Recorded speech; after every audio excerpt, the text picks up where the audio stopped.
రెండవ పాఠం సాయం అనే పాఠంలోను, అలాగే మూడవ పాఠం కొండవాగులో కొన్ని పదాలకు అర్థాలు అడుగుతాను, చెప్పమ్మా. దృశ్యం చూడదగినది, కష్టం ఇబ్బంది, ఆత్రం తొందర, అవధులు హద్దులు, గుంపు సమూహం, ఆసక్తి ఆపేక్ష,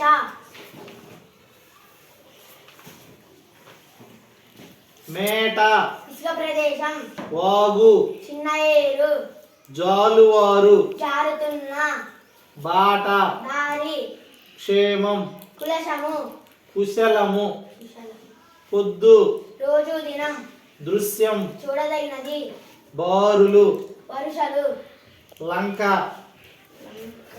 నదిలో నదిలో పైకి లేచి ఉన్న భూభాగం, కదం తొక్కు. ఉత్సాహంతో ముందుకు వెళ్ళు. Very good, go.